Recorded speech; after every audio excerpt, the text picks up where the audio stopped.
90% মানুষই তাদের স্টক জিনিসপত্র দিয়ে বাইক চালাচ্ছে এবং আরামসে তাদের বাইক চলে যাচ্ছে, কোনো সমস্যা নাই। স্টক দিয়ে বাইক চালালেও কোনো ঝামেলা নাই।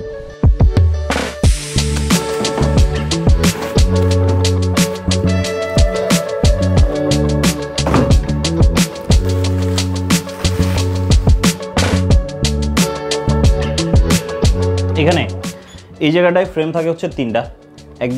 একদিন রাতে 2টা বা 3টার দিকে হবে, হুট করে আর কি বিকট একটা আওয়াজ, আমার ঘুম ভেঙে গেছে। তার পরবর্তীতে দৌড়ায় হচ্ছে এই রুমে আসলাম। আসার পরে দেখি যে এইখানে যে ফ্রেমটা ছিল এই ফ্রেমটা পরে কাঁচটা সব ভেঙে যাতা অবস্থা। আর এটা যেই আঠা দিয়ে লাগাইছিলাম ওইটা একটা সস্তা আঠা ছিল, একটা দোকানের মধ্যে কম দামে পাইছিলাম, নিছিলাম, এবং সেটাই এই দুর্ঘটনাটা ঘটাইছে। এখন হচ্ছে এটা আবার অর্ডার করছি সেম ফ্রেমটাই, এবং একটা দামি আঠা দিয়ে এবার লাগাবো।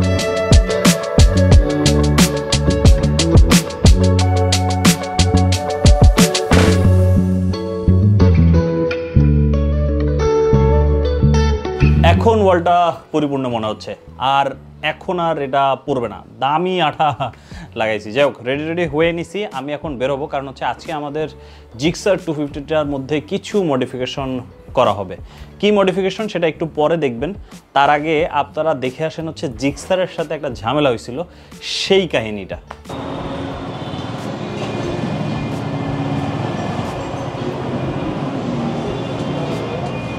কাহিনী যেটা হয়েছে সেটা হচ্ছে আমার বাইকের যে ফুয়েল ট্যাঙ্ক আছে, ফুয়েল ট্যাঙ্কের যেই চাবি আছে সেটা কাজ করতেছে না, চাবিটা ঠিকঠাক মতো ঢুকতেছে না, যার কারণে আমি ফুয়েল ট্যাঙ্কের ক্যাপটা ওপেনও করতে পারতেছি না।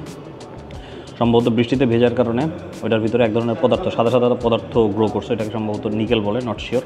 সো এটা গ্রো করার ফলে চাবিটা খাপে খাপ বসতেছে না এবং ওপেনও হইতেছে না, এবং সেটাই ফিক্স করতে হবে এখন।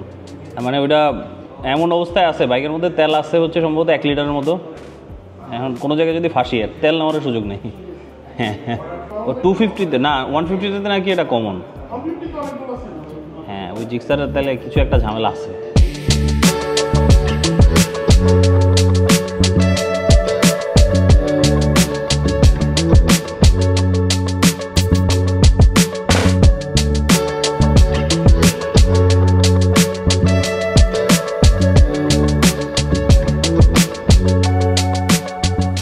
এক হাজার তো অকটেন বুস্টারটা দিতে পারলে ভালো হতো। লাস্ট যে অকটেন বুস্টারটা আমি নিয়েছিলাম ট্যুরের সময়, ওইটা ট্যুর থেকে ফেরার পথে আর ছিল অল্প একটু ছিল, পরে ভাই ব্রাদারকে দিয়ে দিয়েছিলাম, তাদের টাঙ্কিতে ঢুকিয়ে দিয়েছিলাম। এখন আবার নতুন অকটেন বুস্টার নিতে হবে। অকটেন বুস্টার ভাই, অকটেন বুস্টারটা আমার শেষ হয়ে গেছে। আছে ঘটনা বানি করে বলি, গোডাউনে পাই নাই। কই ক্যামেরা তো নাই, অকটেন বুস্টার শেষ হইলো কথা। ফুয়েল ক্যাপ হচ্ছে এমন একটা জিনিস যেটা শুধুমাত্র যখন বাইকে ফুয়েল দরকার হয় তখনই আপনার খুলতে হবে, এছাড়া এটা আপনি নোটিসই করবেন না এটা নষ্ট আছে কি ভালো আছে। অনেকদিন আমার বাইক বের করা হয় না, বাইকের মধ্যে ফুয়েল ছিল তাই আমি নোটিসই করি না এটার মধ্যে এই অবস্থা হয়ে আছে। যাই হোক, ফাইনালি সলিউশন হয়েছে, এবং সলিউশন হওয়ার পরবর্তীতে আমি আবার ফুয়েল লোড করছি। ফুয়েল লোড করার পরে আমার রিয়েলাইজেশন হয়েছে আমার দরকার হচ্ছে অকটেন বুস্টার। কিন্তু যেখানে অকটেন বুস্টার নিতে আসি ইমোটো বাজারে, সেখানে আসার পর জানলাম অকটেন বুস্টার স্টক আউট আপাতত, তাদের শোরুমে নাই, গোডাউনে আছে, কিন্তু গোডাউনের যে লোক সে আবার নাই। তো ফ্যামিলি ক্রাইসিস। আর হচ্ছে আজকে জিক্সারের কিছু মডিফিকেশন করানো হবে। মডিফিকেশন কি করাচ্ছি সেটা বলার আগে কই আসছি সেটা বলে নিই। সেটা হচ্ছে ইমোটো বাজারে। কিন্তু ইমোটো বাজারে আগে যখন যেতাম তখন আপনারা দেখতেন যে ভিন্ন একটা সেটআপ, কিন্তু আজকে ইমোটো বাজারে ঢোকার পরে অন্যরকম সেটআপ দেখতেছেন, তাই না? কারণ হচ্ছে ইমোটো বাজার চেঞ্জ হয়ে গেছে। ইমোটো বাজার আগে ছিল হচ্ছে 60 ফিটে, এখন চলে আসছে কোথায়? মিরপুর 10 বাইকপট্টিতে। সবাইকে স্বাগত জানান। সবাইকে স্বাগত। হ্যাঁ, বাইকপট্টিতে মানে হচ্ছে একবারে যেখানে সব ধরনের বাইকের অ্যাক্সেসরি স্টোরিজ পাওয়া যায়, এখন সেখানেই হচ্ছে একবার মার্কেটে চলে আসছে ইমোটো বাজার। আর আজকে আমরা কি জিনিস ইনস্টল করবো ভাই বলেন? ওই যে তুই তো মনে হয় আমার যতটা মনে পড়ে ক্লাচের জন্য বলছিলি, জিক্সারের ক্লাচটা একটু সফট করা যায় কিনা, এটার জন্য তুই নিচ্ছিস RCBD টু ক্লাচ। এটা লাগালে জানছি ক্লাচ। হ্যাঁ, এটা ঠিক আছে, এটা পরীক্ষিত। গ্রিপ নিচ্ছিস? হ্যাঁ, গ্রিপটা লাগাবো, এটা একটু সফটওয়্যার গ্রিপ RCB'র। আর স্পেশাল জিনিসের কথা বলেন ভাই, এইটার কথা বলেন।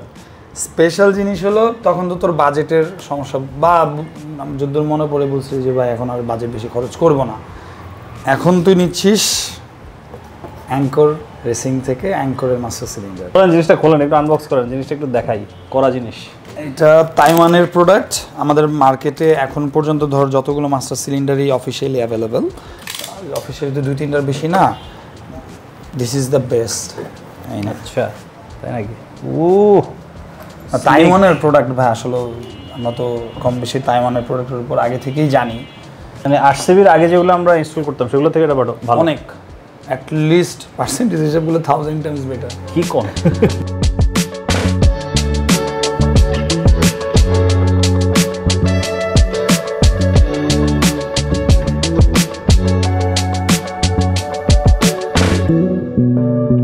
তারপরে কি স্পেয়ার আর হচ্ছে কি spare sales service, spare sales আর হচ্ছে সার্ভিস। হ্যাঁ, ইমোটো বাজার থেকে আমরা শুধুমাত্র আগে হচ্ছে আফটার মার্কেট যে প্রোডাক্টগুলো, মডিফিকেশনের যে প্রোডাক্টগুলো সেগুলো কিনতে পারতাম। এখন ইমোটো বাজারে সেগুলো ইনস্টল করা যাবে, আর সাথে চাইলে আপনি আপনার বাইকও সার্ভিস করাইতে পারবেন। এই যে এখানে একটা বাইকের সার্ভিস চলতেছে, ওইটা ডিরেক্ট ইঞ্জিন খুলে ফেলা হয়েছে। এটা কি এক্সমোশন না? এক্সমোশন জোস। মডিফিকেশন সাধারণত হয় দুই রকম, তার মধ্যে প্রথমটা হচ্ছে শো অফ মডিফিকেশন।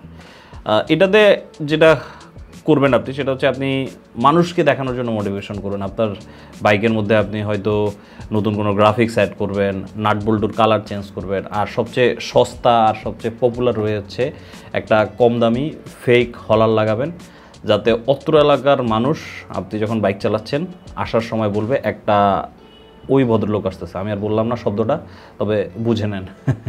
এটার ভিতরে আবার দুইটা ক্যাটাগরি আছে। তার মধ্যে প্রথম ক্যাটাগরিটা হচ্ছে এই ধরনের মডিফিকেশন দেখলে মানুষ প্রশংসা করবে, হ্যাঁ ভাই আপনার বাইকটা জোস। আর 2 নম্বরটা হচ্ছে আবে জলদি নিকাল, ভালো লাগতেছে না, চোখের সামনে থেকে সর। আর এই শো অফ মডিফিকেশনের বাইরে গিয়ে আরেক ধরনের মডিফিকেশন আছে, যেটা হচ্ছে সেলফ স্যাটিসফ্যাকশনওয়ালা মডিফিকেশন, যেখানে আসলে কে কি বললো সেটা আপনার কাছে খুব বেশি ইম্পর্টেন্ট না, মানুষ প্রশংসা করলো কি করলো না, মানুষের নজরে আসলেন কি আসলেন না, সেটা খুব বেশি ইম্পর্টেন্ট না। ইম্পর্টেন্ট হচ্ছে আপনার রাইডিং এক্সপিরিয়েন্সটা ইমপ্রুভ করা, আপনার বাইকটা আপনি রাইড করে আগের থেকে বেশি মজা পাওয়াটা বেশি ইম্পর্টেন্ট। সেক্ষেত্রে আপনি ব্রেকিং ইমপ্রুভ করেন, পারফরমেন্স আপগ্রেড করেন, অথবা টায়ার চেঞ্জ করেন। এবং আমি হচ্ছি এই 2 নম্বর ক্যাটাগরির লোক, যেখানে আমার কাছে মনে হয় রাইডিং এক্সপিরিয়েন্সটা ইমপ্রুভ করাই আমার জন্য মূল মডিফিকেশন। এই যে ইনস্টল করার পরে হচ্ছে এরকম লাগতেছে। যদি ইউজার এক্সপিরিয়েন্সের ইমপ্রুভমেন্টের কথা বলি তাহলে বলবো 20 থেকে 30%, খুব বেশি একটা ইমপ্রুভমেন্ট হয় নাই। কারণ জিক্সারের যে ক্লাচের নেচার সেটা হচ্ছে ভাই অলওয়েজ হার্ড। আপনি ওটারে যত কিছুই দেন ওইটা স্মুথ হবে না। তারপরে যেমন ধরেন হর্নেটের আবার যে আমার ক্লাচটা সেটা একবারে স্টকটাই খুবই মাখন। হর্নেট চালানোর পরে যখন এটা চালাই তখন একটা অত্যাচার মনে হয় আমার কাছে। তারপরেও হ্যাঁ, এখন একটু 20% রিডিউস হয়েছে এটা বলতে পারেন। আর ক্লাসটা আগের থেকেও ক্লিকই হয়েছে শিওর, এবং আগের থেকে ক্লাসই হয়েছে। কারণ হচ্ছে এখন ডান সাইডের যেটা ব্রেক সেটা হচ্ছে সিলভার কালারের, ক্লাচটাও সিলভার কালারের, মানানসই হয়েছে। আর টকিং অ্যাবাউট দ্য ব্রেক, হ্যাঁ ব্রেকিংয়ে একটা মেজর ইমপ্রুভমেন্ট হয়েছে। অলরেডি আমি ব্রেকিং আগে থেকে ইমপ্রুভমেন্ট করতেছি। এই যে হলুদ কালার যে পাইপ দেখতেছেন সেগুলো হচ্ছে আফটার মার্কেট হোস পাইপ, তার পরবর্তীতে আফটার মার্কেট ব্রেক প্যাড লাগানো আছে, এর পরবর্তীতে এখন মাস্টার সিলিন্ডারও হয়ে গেছে। মানে ব্রেক এখন 100% অস্থির হয়ে গেছে। এখন একটা গুরুত্বপূর্ণ কোশ্চেন, বাইকের যে মডিফিকেশন সেটা কি আসলে নেসেসিটি নাকি luxury? Definitely these are luxury items.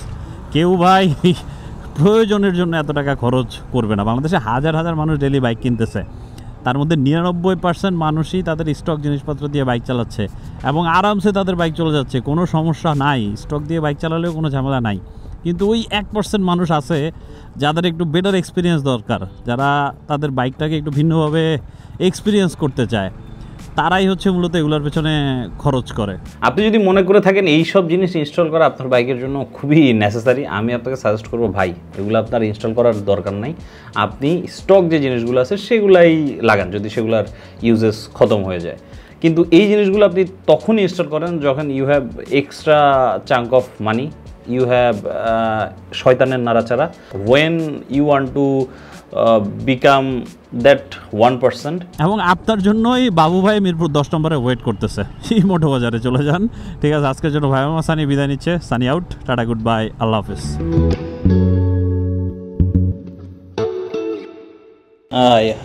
সকালবেলাও খুঁজাইছে, তুই বিলিভ কর আর না কর, এভাবে কাস্টমার ডিমান্ড ক্রিয়েট করে প্রোডাক্ট গায়েব করে দিচ্ছে।